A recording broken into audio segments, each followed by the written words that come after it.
All right, I think we'll go ahead and get started now. I want to thank everyone for joining us this afternoon. Today's webinar focuses on transit bus funding that is being made available from New York State through the New York Truck Voucher Incentive Program, which is a program run by NYTVIP, the New York State Energy Research and Development Authority, in partnership with New York State's Department of Environmental Conservation and the New York State Department of Transportation. My name is Ben Mandel. I'm the Northeast Regional Director for CalSTART, which is a technical support contractor to NYTVIP for this program. And while today's program focuses on funding for transit buses, as additional funding becomes available from state agencies for other types of vehicles, we're going to have additional sessions just like this one to go through the specifics of how to access that funding, as well as any conditions that may be associated with that funding. So other examples might include school buses, or certain types of drayage trucks, yard tractors, etc. We're going to describe a little bit more about some of the funding pots in the content of today's session. So in terms of an agenda, we've got 90 minutes reserved for today's session. And NYTVIP is going to start by giving a background on this program, why it exists, some of the modifications this time around, since this is the second iteration of this voucher program. Patrick from NYTVIP is also going to walk through voucher funding sources and amounts, which is probably the meatiest portion of the webinar. So after that point, we're actually going to do kind of a midpoint check-in and pause and see what questions folks have. Then we at CalSTART will go through program eligibility guidelines to tell you about which types of fleets and vehicles are able to participate and benefit from available incentive funding.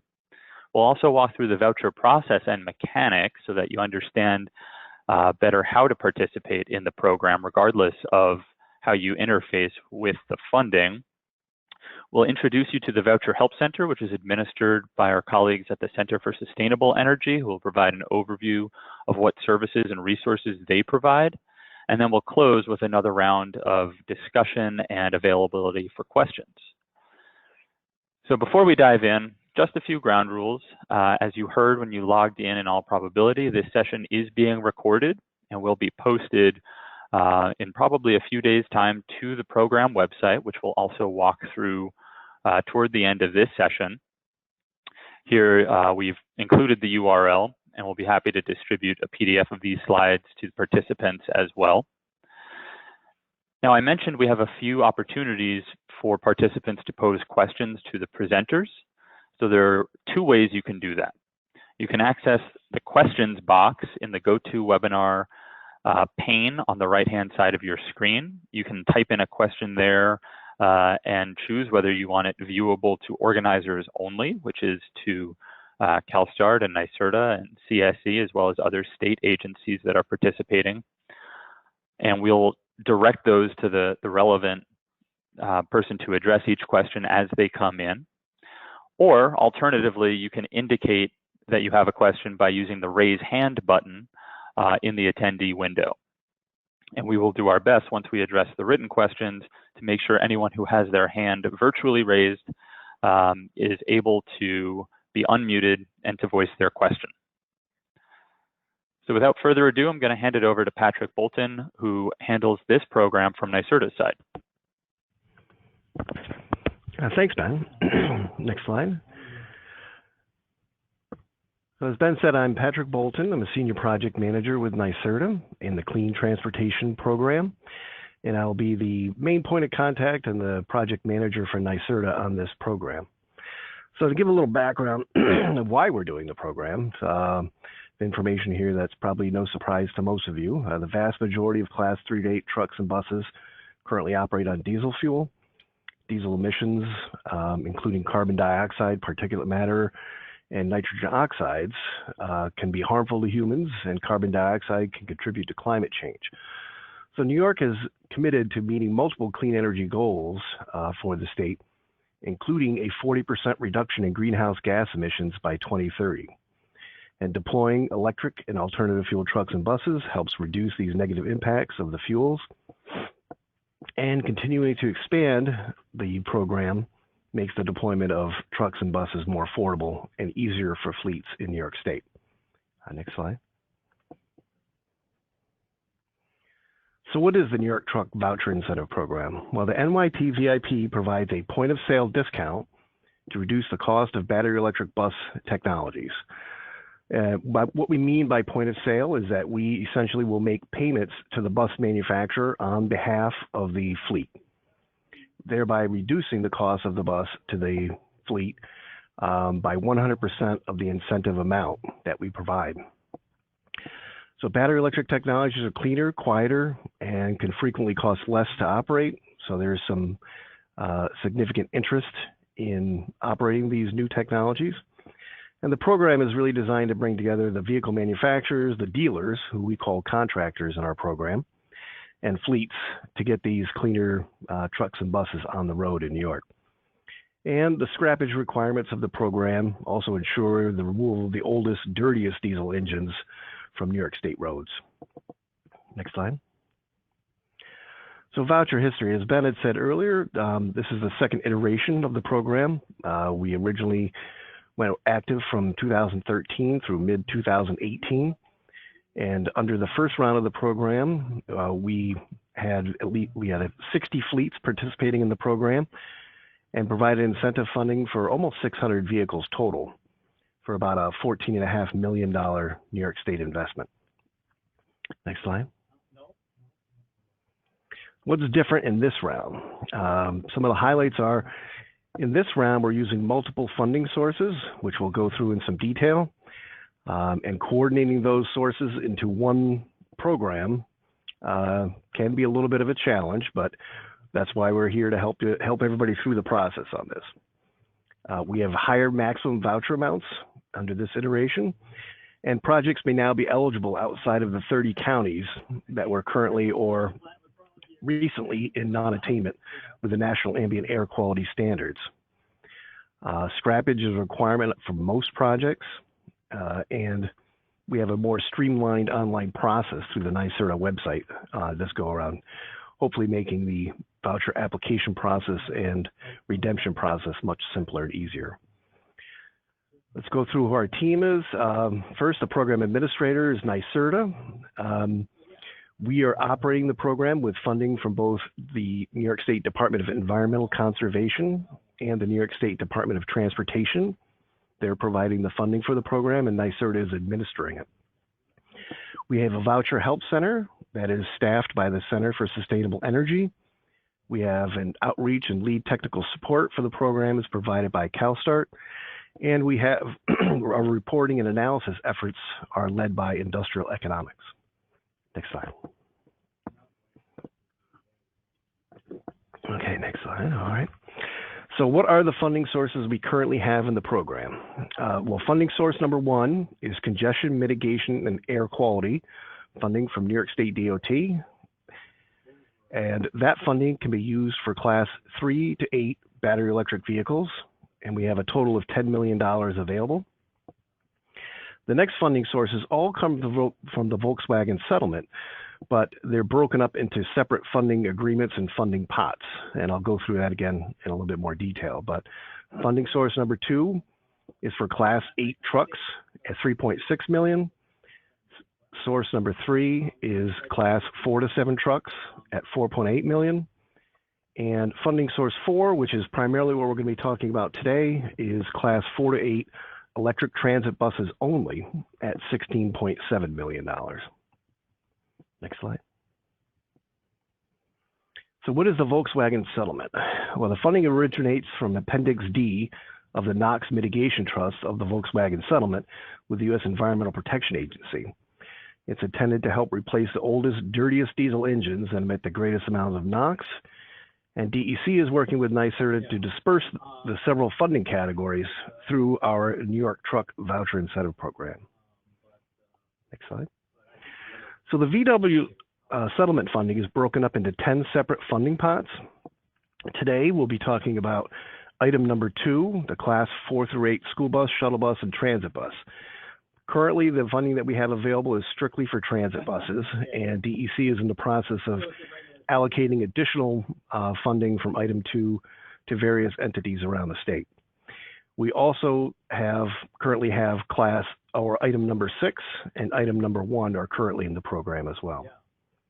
So today, primarily, we're talking about item number 2. Next slide.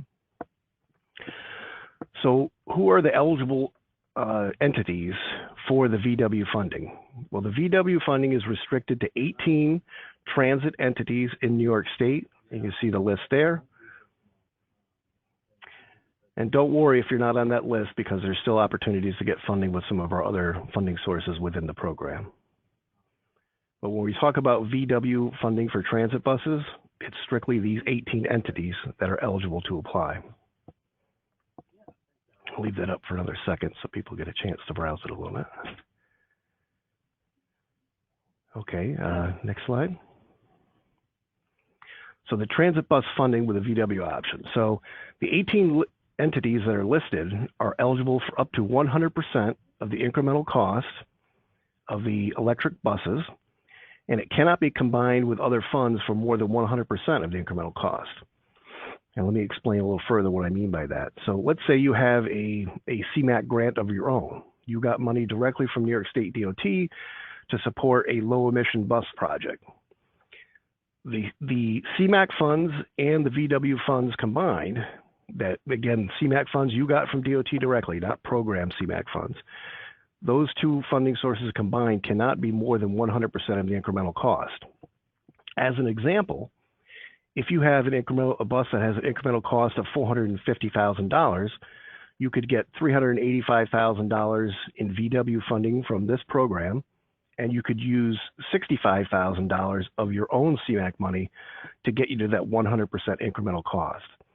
But since both funding sources are strictly for the incremental cost, you can't exceed 100% of the incremental cost. And you can use VW funding as cost share to meet the cost share requirements under CMAC. The VW funding does require a scrappage of an existing bus that is 2009 engine model year or older. There will also be infrastructure support through the New York Power Authority, which will be available strictly for VW funded buses. So if you do get funding from us that uses VW funding for an electric transit bus, you can get assistance from the New York Power Authority in making electrical upgrades, charging equipment, other things. So there's additional support that we provide on the infrastructure side for any VW funded buses under the program. And the above funding amounts that we show in our funding amount and cap table is guaranteed for 18 months. At the end of 18 months, depending upon how the program is operating and the amount of uptake we've had in the program, we may review and revise the funding caps for each of the weight classes. Next slide. Again, VW does require vehicle scrappage.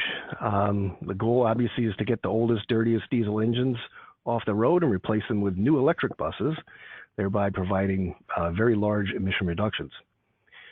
The vehicles must be a 1992 to 2009 model year diesel engine on it, and the vocation of the vehicle and the GVWR must be similar to the new vehicle. And scrappage must occur at a NYSERDA approved facility, and we are in the process now of onboarding these scrappage facilities around the state. There is one exception to scrappage requirements for transit buses. That exception is a CMAC funded transit bus that is used for a public transit entity does not have to scrap a bus, but the incentive amounts are different. Next slide.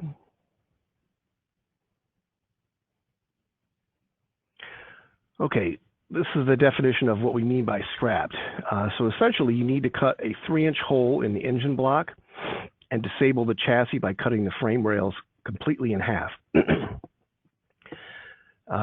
And then we will also require a vehicle scrappage certification form that would be signed by the fleet, the scrapyard, and also reviewed and approved by NYSERDA.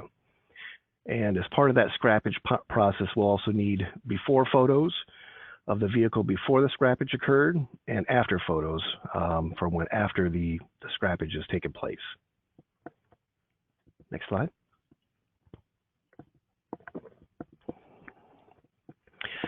The VW funding also has environmental justice requirements. So transit buses that are funded through the VW settlement must be either domiciled or garaged or operated within a half mile of a DEC-defined potential environmental justice area.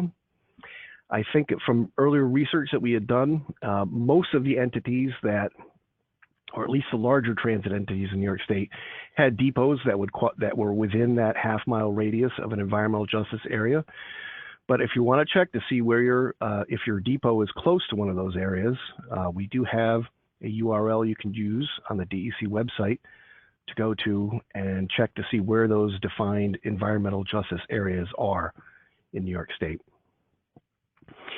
If your depot is not located within the DEC defined environmental justice area, you can still apply for funding. You would just have to show us that the bus is going to operate on a route that at least some portion of the route is within that half-mile distance of the environmental justice area. And you can submit documentation to us with your routes and match that up against the maps, and we can see which routes would be applicable for the program funding. NYSERDA will also be working on a community outreach plan to increase program participation, and again, particularly in the potential environmental justice area. So we really want you to think of us, NYSERDA and DEC and DOT as partners with you on this program in getting the word out or holding events or just educating the public as to what we are doing with electric transit buses. Next slide. So again, a little bit more detail on the NYPA infrastructure support. So entities receiving VW voucher funding for a new electric transit bus would also be eligible to receive VW funds for the charging infrastructure through NYPA, but only for VW funded transit buses. VW funded charging infrastructure must be associated with that electric transit bus. And NYPA will be doing a lot of work on the infrastructure, both on technical support as well as financial support in purchasing equipment or performing system upgrades or even charging equipment itself.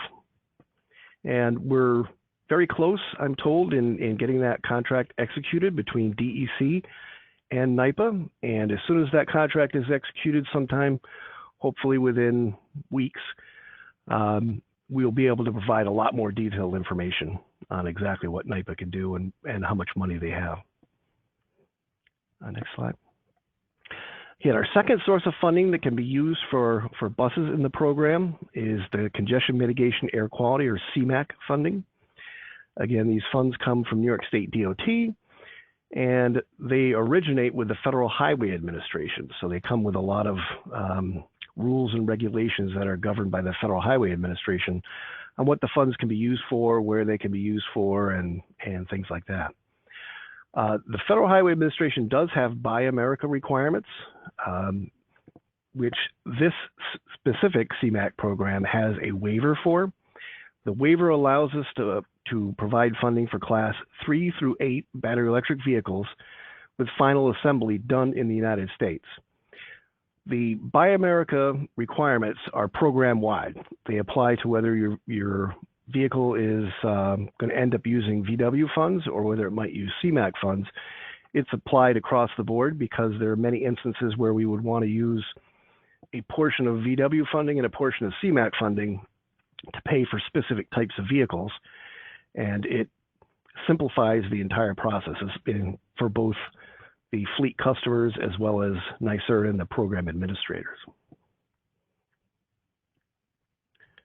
Looks like you went back a slide there.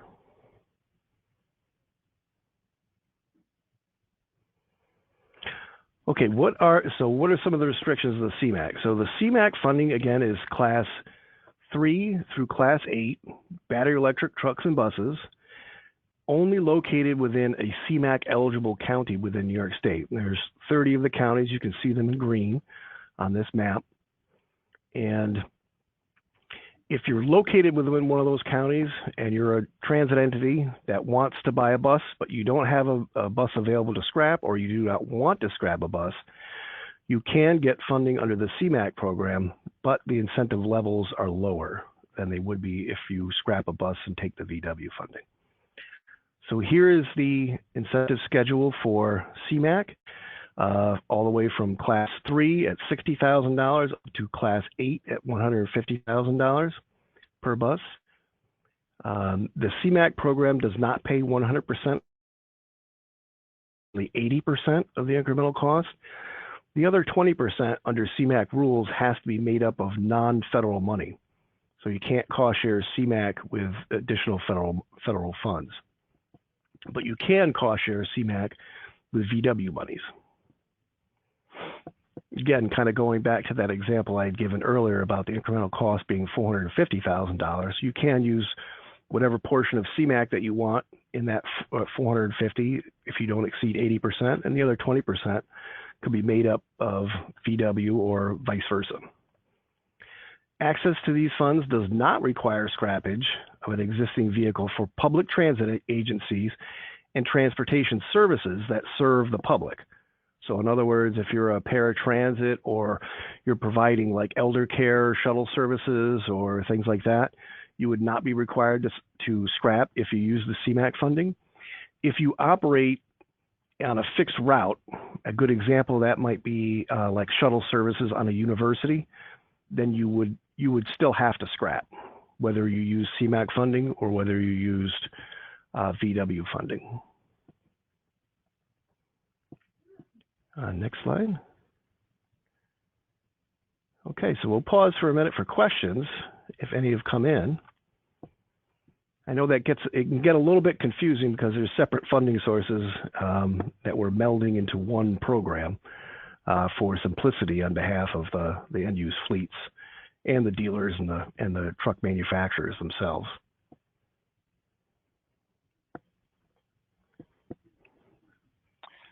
So here I think we'll take a pause now that Patrick's gone through the funding sources and amounts that are available for transit buses through the voucher program. As a reminder, we've had just a few questions come in.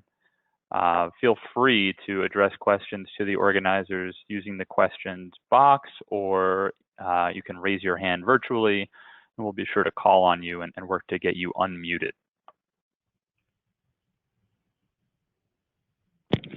Okay, so we just had a question come in from Rusty. So Patrick, this is for you.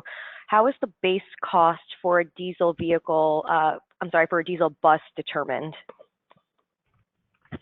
That's determined by your current contract, if you have one, or a previous contract for a diesel bus from a manufacturer. So they do vary wildly. We've collected a bunch of data through NYTVIP on what the transit agencies are currently paying under their various contracts, and it does vary wildly depending upon how many buses you're buying and which manufacturer it is. But we use that to set the base cost, and then whatever the cost of the electric bus is what it is, and the difference between those two sets the incremental cost. Perfect. And then we have a question from Enid. How can the agency apply for other available incentives, and do the OEMs have to submit the application for them, or can they do, do they have to submit the request themselves, so the transit agencies? No, they just go to the manufacturers themselves are in the program, and we deal strictly directly with them. So Proterra and New Flyer are both in the program already. How the process works is we pre-approve their vehicles. Once we've pre-approved their vehicles, we set up a contractual relationship between us and the bus manufacturers. When you're ready to buy a bus, you submit your documentation to the bus manufacturer, who in turn submits that information through the NYSERDA portal online. And then we approve a voucher, which sets aside that money for that specific bus purchase. When the bus is delivered and you've paid your share of the cost of the bus, and you've scrapped your vehicle if required under the VW, if you want to use the VW funding, then NYSERDA makes a payment to the manufacturer on your behalf. So we're reducing the cost of the bus up front to you. You don't have to finance as much or show as much cost on your books. We'll be making that payment on your behalf. Thanks, Patrick. And that is it for questions at the moment. There's one more actually that came in about the applicability of the Buy America waiver and how it applies for both CMAC and VW funds. So maybe, Patrick, you could just restate the program's policy relative to Buy America, irrespective of funding source. Yeah, the program's policy to simplify things as much as we can is to apply the policy across the board.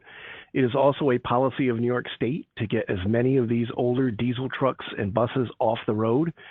So it's a good state policy to require the scrappage, even if it's not necessarily specifically required under CMAC.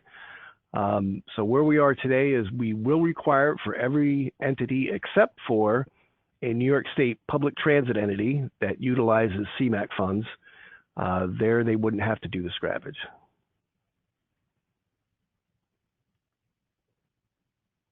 Okay, great. And we actually just had a few more questions come in.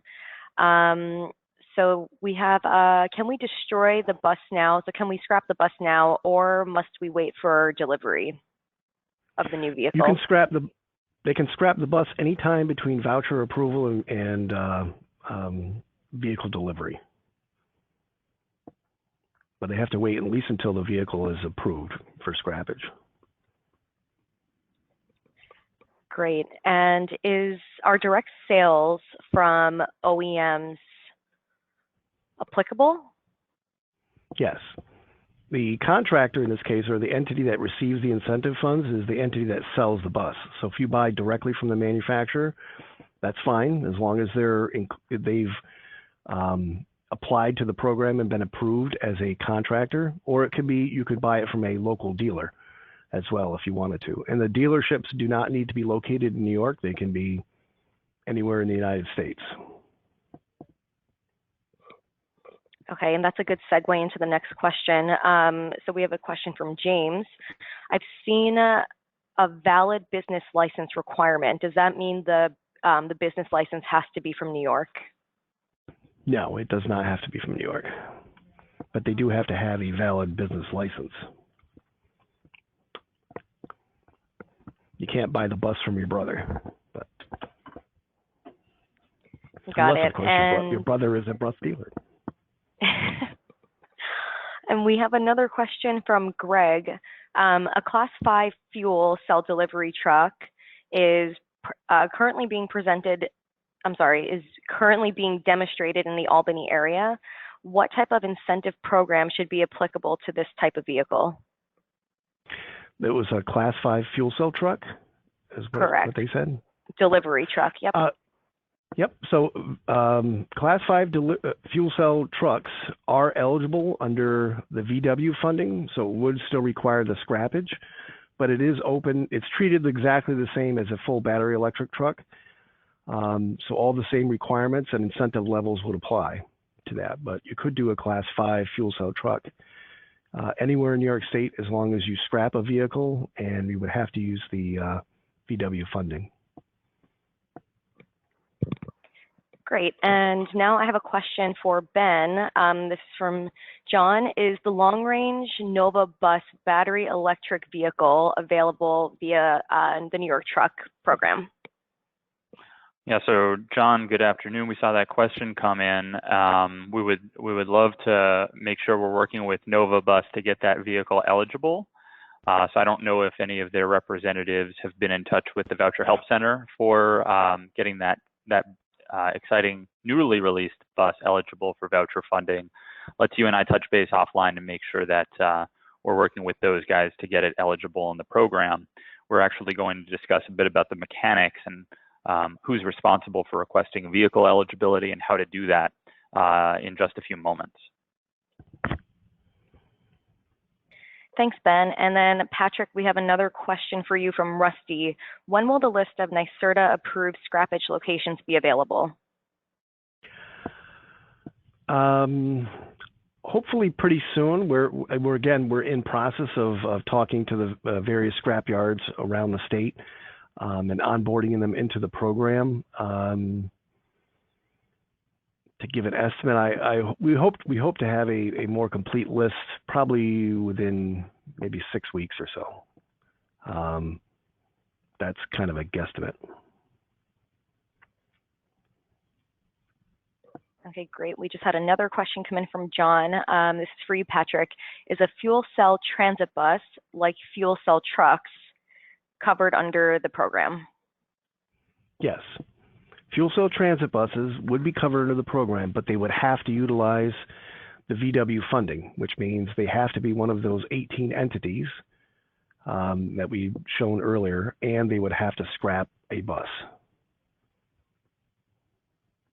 And again, fuel cells, as far as VW funding is concerned, fuel cell vehicles and battery electric vehicles are interchangeable.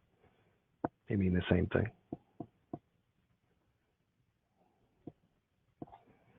Thanks, Patrick. So I think we'll just wait another second or two to see if any other questions come in. Otherwise we're good to move on.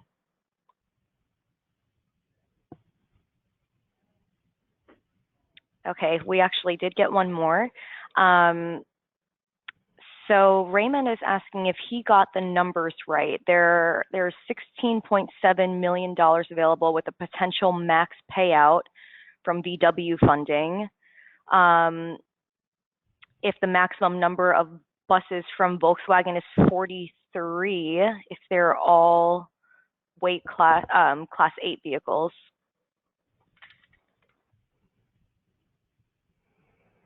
Yeah, that sounds about right. I don't have a calculator in front of me now, but if they are all Class 8 buses, it would be 16.7 million divided by $385,000, and that would give you somewhere around that number, 40 to 45 buses, I think.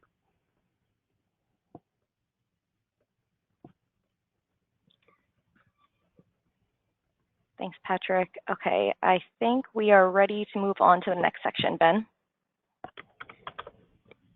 Great, and folks should feel encouraged to continue putting questions into the system. Again, we're gonna hopefully leave plenty of time at the end of the discussion this afternoon to address remaining questions, which can pertain to either the front or back half of today's content. So again, Ben Mandel from CalSTART, and what I'd like to discuss now are program eligibility guidelines, and then we'll go through some of the roles, responsibilities, and mechanics of getting registered as eligible for the voucher program on the industry side, and then taking advantage of voucher funding as a fleet. So effectively, any public or private fleet is eligible to participate outside of the federal government, and that's an artifact of the CMAC funding being used in the program, which, as Patrick described, is effectively federal in origin. Of course, not all bus fleets qualify for the same levels of funding as was described just a few moments ago. Obviously, if you're one of the 18 transit agencies that is eligible for VW funding, you have one funding table that you can access, and others operating public transit service in New York State can access CMAC funding at lower levels, lower incremental cost, and lower caps, with an option of whether or not to scrap their existing diesel bus.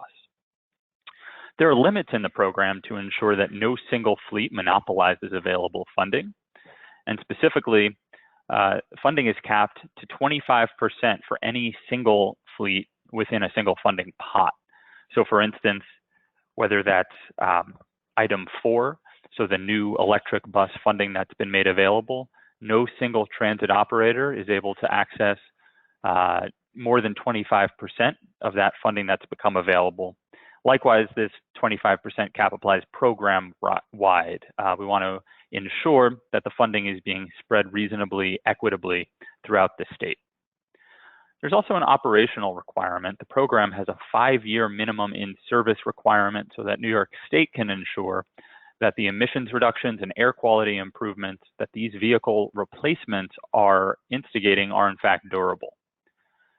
And so that we can get a sense of how much the benefit is of these emissions reductions and air quality improvements, there's also a 3-year semi-annual reporting requirement for the fleet beneficiaries. So if you're a fleet and you've taken advantage of voucher funding to access, one of these eligible bus technologies at a lower cost, you are going to be responsible for submitting reporting to the program every 6 months from the first, for the first 3 years from the date you take delivery of that new bus. Now for vehicle leases, there's a whole other section within the implementation manual, which is accessible on the program website. But importantly, the lease term needs to be at least for 5 years. So in the past, we've seen electric bus transactions structured as a year-to-year lease or maybe a 2-year lease for pilot or demonstration scale projects. That is not consistent with the program requirements to access voucher funding. So for a lease, just like if it was purchased, we need to be sure that the lessee has committed to operate this bus for a minimum of 5 years. It's also important to point out that leasing companies are the purchaser of record for these transactions. So therefore, it's the leasing company rather than the end-use fleet or lessee who's responsible for complying with all applicable program requirements, such as the reporting requirement. So even if you are a leasing company, you need to keep in mind that at the end of the day, you need to get the applicable information from your customer, the lessee, in order to stay current and compliant with all of the program regulations. More broadly, and this is more on the manufacturer side, as manufacturers apply to the program, and we'll have another word or two on this in a moment, along with vehicle details, including the gross vehicle weight, the type of fuel system, the energy capacity of the battery packs in the powertrain, you also need to supply some other important documentation for threshold eligibility. So in order to be approved as eligible, electric buses must come with a full warranty of the engine or motor, the drivetrain and the battery packs, or any other central pieces to the fuel and drive system for a minimum of 36 months or 50,000 miles, whichever comes first. Manufacturers also have to document how they intend to provide warranty service and replacement parts in New York State. And this is important so that as customers who are effectively still early adopters are purchasing or leasing this new technology, they aren't stranded with non-functioning technology. Nobody benefits from that. So the program wants to ensure that provisions are taken to make sure that warranty service and after-sales support is available to end-use beneficiaries. Finally, a frequent question we get is about the use of fuel-fired heaters. And this is particularly relevant in the bus context. We're aware that many transit operators nationally, not just in New York, who have begun looking into electric bus technology, are interested in the use of auxiliary fuel-fired heaters. For the program's purposes, fuel-fired heaters are permitted for use in a battery electric bus, but they are not themselves an eligible expense. So what does that mean? It means if you're purchasing or leasing an electric bus through the program, you are able to use a fuel-fired heater, you just can't pay for it using program funding. So moving on to the process and mechanics, let's first go through who are the involved parties in the voucher process and transaction. So at a high level, the process starts with manufacturers. And we've already begun to discuss a little bit about this. So the manufacturer can be an original equipment manufacturer, an upfit or retrofit manufacturer, such as those that work with an approved OEM and under their warranty provide a different powertrain system. Or a manufacturer could just be a producer of an engine or powertrain that then works with an OEM to complete a finished vehicle product to be sold through the program. In all cases, we expect the manufacturer to be the one who compiles information to complete the vehicle eligibility application, along with the other relevant documentation, including pricing sheets to validate the price you're documenting for both the battery electric or fuel cell bus and a comparable diesel bus that needs to be in all other ways similar, so it can be an apples to apples comparison, as well as documentation of the warranty and after sales support, and also for Buy America compliance, as was discussed up top, right? We need to see the location of final assembly activities, the nature of final assembly, and approximate economic value of those final assembly activities so that the state can make sure that this complies with the terms of the Buy America waiver granted to the program. Once a vehicle is approved for eligibility, it'll be listed online through the program website under the eligible vehicles list. And what we need to do then is to work with contractors. So a manufacturer should engage their local dealer network, or if they're going to engage in direct sales, the OEM then registers and applies to NYSERDA to be an eligible recipient of voucher funding and to make voucher funded sales. So that comprises two components. There's the contractor application, in which a contractor, which again could be the dealer or the OEM, depending who's ultimately making the sales, applies to NYSERDA to be eligible to receive voucher funding itself. And once they are approved, they can then market voucher incentives through the program to their customers, and they're eligible to submit voucher applications once they have a client lined up and are ready to make a sale of a voucher eligible vehicle supported through the program. Correspondingly, it's the contractor who is responsible for providing all of the documentation to the Voucher Help Center, which is the online portal, to make sure that once approved, the voucher is redeemed. And we'll go through the process steps on the following slide. But it's important to point out that the role of the contractor is really central in the structure of this program. It relies on a contractor network to disseminate details of the program to their customers and to effectuate the point of sale purchase price reduction. And then while the customer, the vehicle fleet, receives the discount at the point of sale, it's in fact the contractor who receives the voucher funding once all of the documentation and requirements are provided and met. Finally, the role of vehicle fleets, as we've covered, this can be a commercial, nonprofit, or non-federal government public sector fleet that takes advantage of the point of sale discount to purchase or lease a new, in this case, electric bus. Vehicle fleets are the ones who are responsible for the scrappage of an eligible diesel vehicle, if in fact that's applicable. So for instance, to take advantage of Volkswagen settlement funding for buses. And the vehicle fleet does have an important role when it comes to working with the contractor to make sure they have all the information they need to submit to NYSERDA and the Voucher Help Center. There is a handy one-page flyer on the program website that walks through all of the information that contractors will need to collect from their end-use beneficiary. And finally, it's the vehicle fleets who are responsible for complying with the semi-annual fleet usage reporting requirement.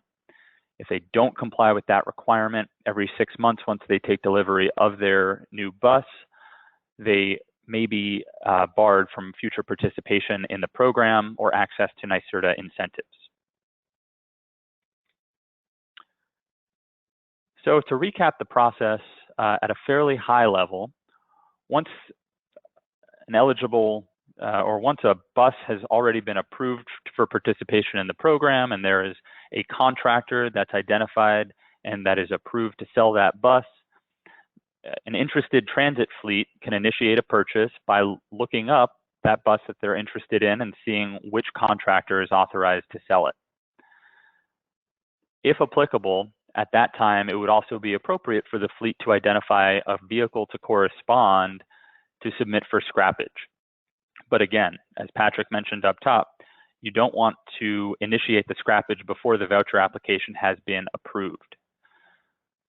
The contractor will then compile all the necessary voucher application information, including the details of the new vehicle, where it will be domiciled, how it will be used, if applicable, which vehicle is identified for scrappage, and completed versions of the terms and conditions for the end-use purchaser, and in the case of lease transactions, that'll be both the leasing company and the lessee who need to fill out terms and conditions documents. At that point, NYSERDA will review the voucher application, and if it's deemed satisfactory, funding will be reserved, and the contractor will be notified that the application has been approved. At that point, it will become appropriate for the scrappage to begin, or the clock can start on the scrappage process, if that is applicable.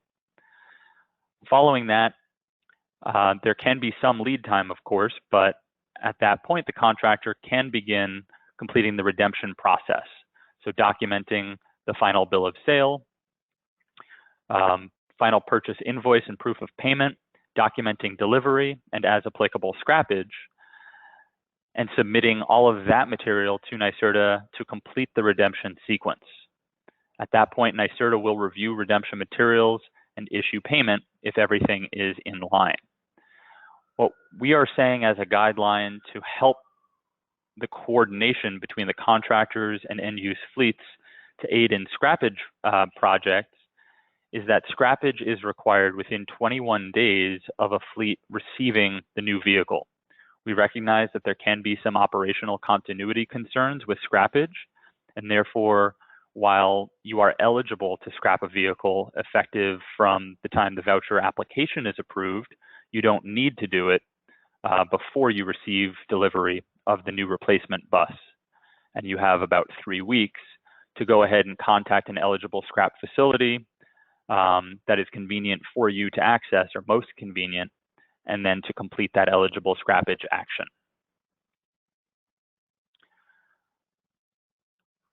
So in terms of timelines, this is now an active program. It was actually launched again late September of 2019, and we continue to be ready to accept applications.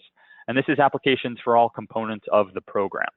So we're still very much accepting applications for additional vehicles to be listed for eligibility, for contractors to be assigned as authorized to sell eligible vehicles. And then once those steps happen, of course, for voucher applications for approved contractors to be selling approved vehicles to end-use beneficiaries everywhere in New York State. There is no application deadline for any of this. We expect the program to be available on a first-come, first-served basis until funds are exhausted. Voucher applications will be reviewed and accepted on a first-come, first-served basis, as mentioned. And this is an important point for buses, recognizing the production lead time. Applicants have 18 months from the time NYSERDA notifies a contractor that the voucher application has been approved to redeem the voucher, meaning effectively to deliver the finished vehicle and to complete all of the redemption steps.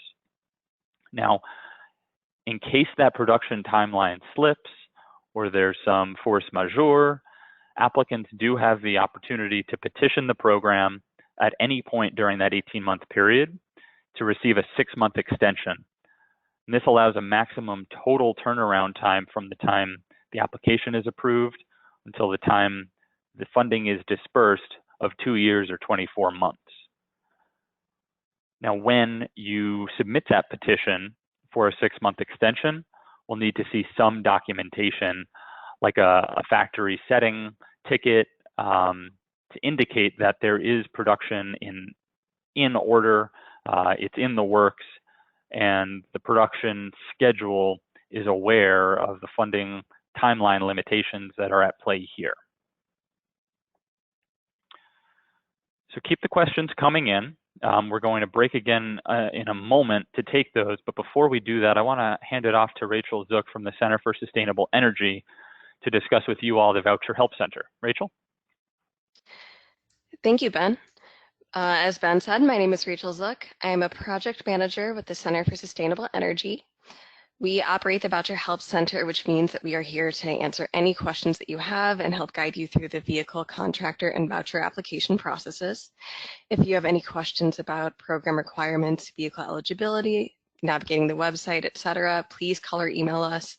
We respond to emails within 1 business day, and if we miss your call, we return voicemails within 1 business day as well. We're very excited to work with all of you. That's all we have. Thank you, Ben. Great, thank you, Rachel.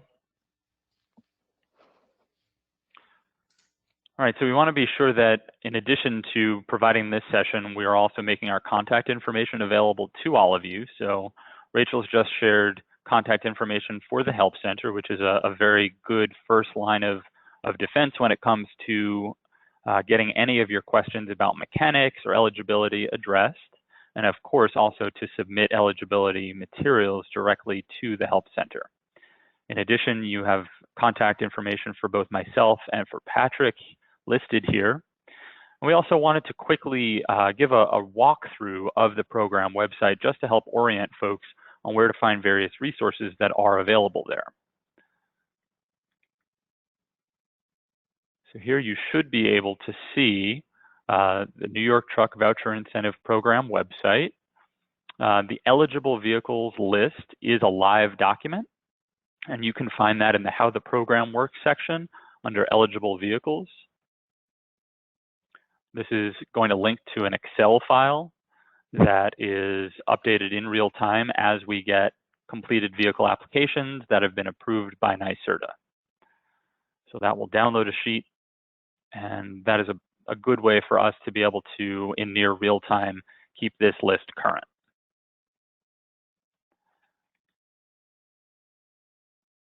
There's also a section in here on program documents. So when all else fails, this is a good place to turn for things like the implementation manual, the applicable terms and conditions that will need to be reviewed and certified in order to be eligible as a recipient of benefits for the program.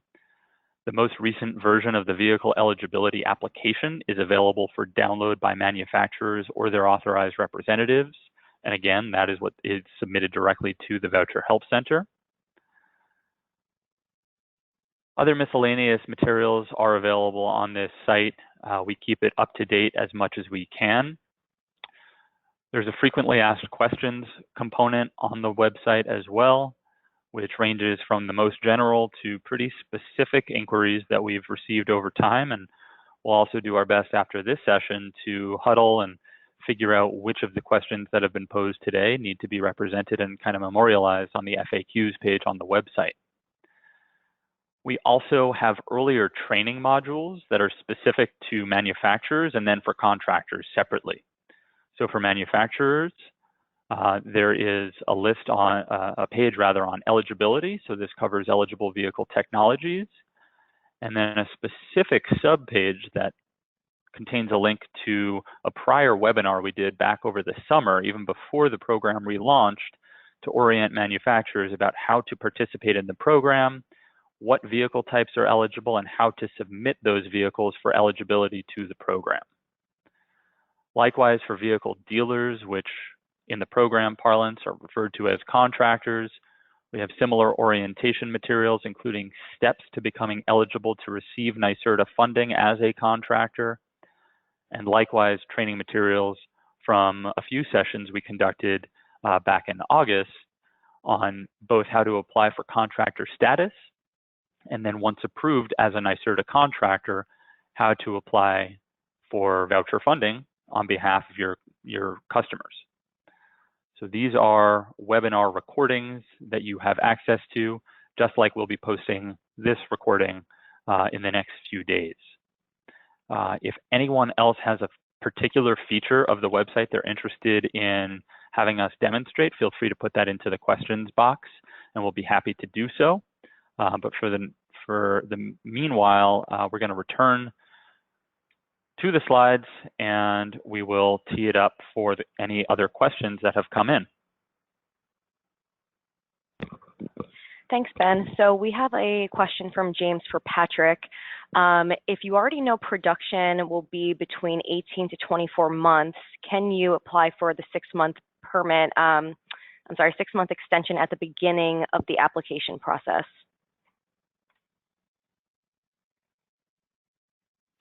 Yeah, we're really trying to get these vehicles on the road as quick as we can. So at the time of the voucher application, you really need to show us that the vehicle is scheduled to be delivered within 18 months. That 6-month extension is really designed if something happens and there is some sort of an issue at the factory where production gets delayed for one reason or another, or some sort of an emergency kind of situation pops up that's going to delay the delivery of the vehicle. But in all cases, once we reach 24 months, the voucher is canceled and removed from the program. You can reapply to the program at that point. But if there's no funding left, then that voucher is gone. It'll go to the next applicant at that point. So we really don't want to see delivery dates that are past 18 months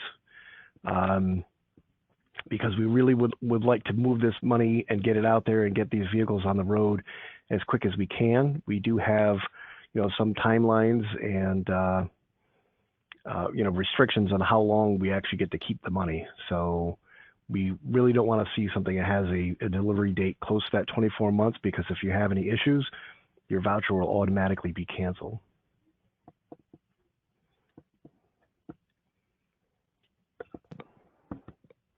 Okay, and then we'll just wait a few more seconds to see if any other questions come in.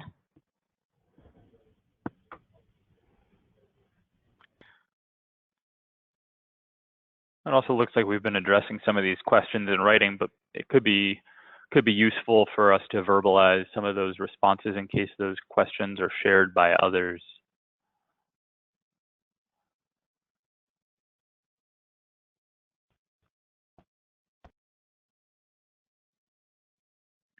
So as an example of that, one participant inquired about how many vouchers a contractor can submit at one time. And the response that was recorded in real time, or Patrick, maybe you want to take that if that was you who recorded that response.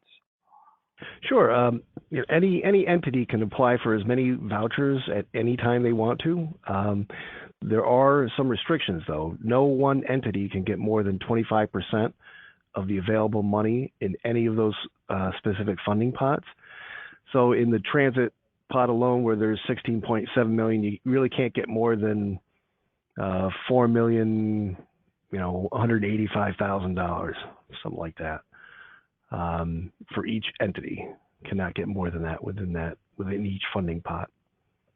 So within that, you can get as many vehicles as you want, up to that 25% cap per funding source or funding pot within those 4 original sources. Okay, there's another question that we were able to answer in real time. This is for Ben. Should the dealer or contractor include the installed cost of infrastructure with the cost of the bus? So, yeah, I think Patrick, do you want to take that, or do you want to? Well, I think as far as the program is concerned, the funding source number 4, the VW funding for transit buses, is the only funding source that also has a companion source of funding that will pay for infrastructure. All those costs and all that design work or technical assistance, funding, etc., will be through the New York Power Authority and will be handled separately. They have a separate contract outside of this program directly with DEC to do that. So as soon as the contract between DEC and NYTVIP is executed, NYTVIP will start contacting these transit entities to let them know that they're available and how their program works, et cetera, within those 18 eligible entities for the VW transit funding. So I don't think we don't need that information up front. You'll strictly be dealing with NYTVIP on that. Right, and it doesn't influence how much voucher money a particular project is eligible for, because that's determined earlier in the process, right? So if you're choosing from a specific, or if you're looking to purchase a specific bus model, that bus model will have been submitted with documentation of its MSRP and that of a comparable diesel bus. And that is what sets the incremental cost that's applied to the funding table or indexed to the funding table. So we may, very well see different packages or different customizations for eligible vehicles that are included on an actual transaction. But again, those don't tend to impact the actual voucher amount, except, unless it changes it wildly. And that's assessed on a case-by-case basis. In the case of infrastructure support, though, while we acknowledge that all of these technologies do require infrastructure, it's not deemed, an eligible cost that would be factored into the voucher award.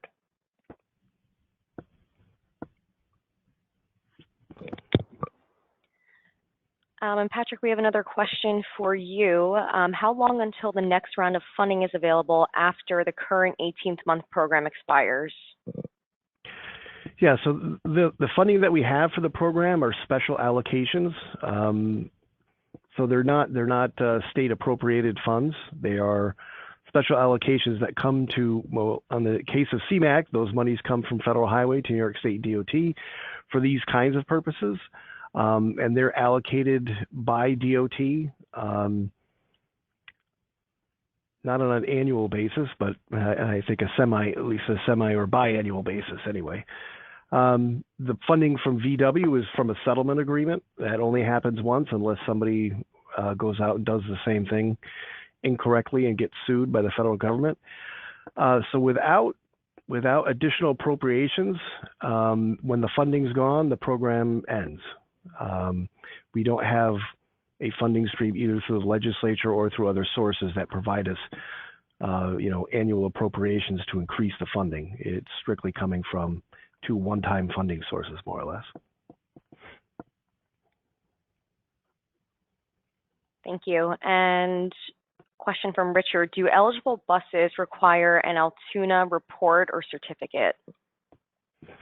Our program does not specifically require it. I would assume that if you're using any federal funds, especially FTA funding, you would have to have your Altoona approval. So if a transit entity wanted to run, a class 4, class 5 shuttle bus for, again, like paratransit or something like that, and it doesn't have Altoona, it still would be eligible for the program.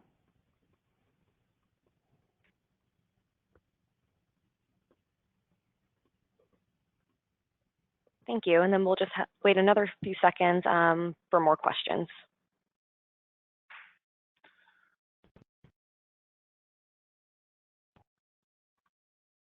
I think at this stage, what we might do, since we've at least hit the end of written questions, is go ahead and unmute all the participants. So at this point, you can feel free to verbalize your questions as long as we're able to hear you.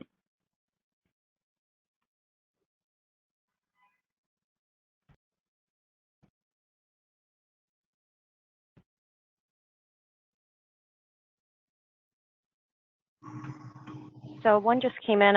When will the slides be available from today's session? So we will send today's slides out as a PDF right after the conclusion of the session.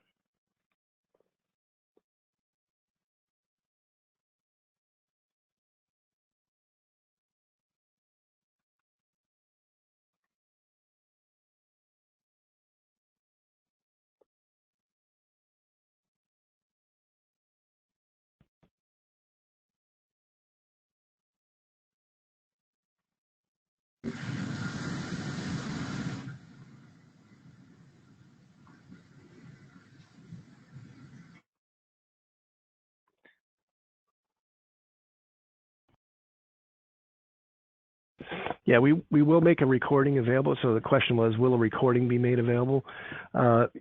Yes, we will we do post our webinars on the NYSERDA website under the program website. So they will be made available there for viewing at a later time. All attendees, though, will get a PDF copy of the slides, at least today.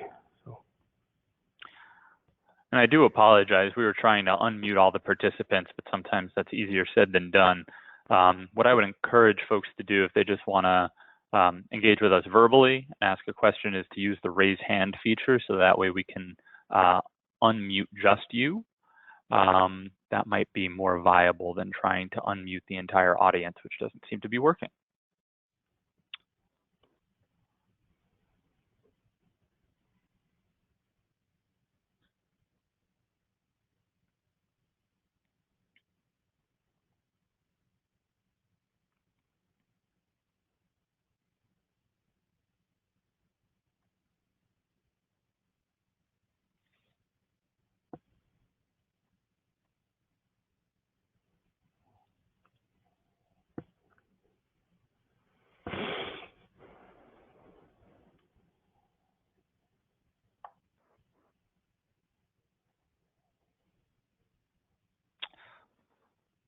All right, well, it seems like questions have stopped coming in for the time being. Our contact information is listed here, and of course, any of us are available pretty much around the clock to try to make sure that you have the resources you need to participate in the program. As Patrick mentioned, we'll distribute slides, we'll post the recording. We'll try to give you a heads up on when the recording has been posted in case you want to review any of the footage as well. But I think we might go ahead and adjourn for today. Just want to thank everyone again for your attendance and your attention, and we look forward to working with you and to getting funding out for clean buses in New York. Yes, thank you very much for attending. Hopefully that was informative for everybody.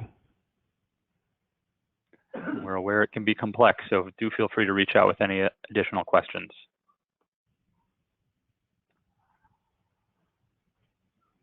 All right, thank you very much, everyone, and have a great afternoon.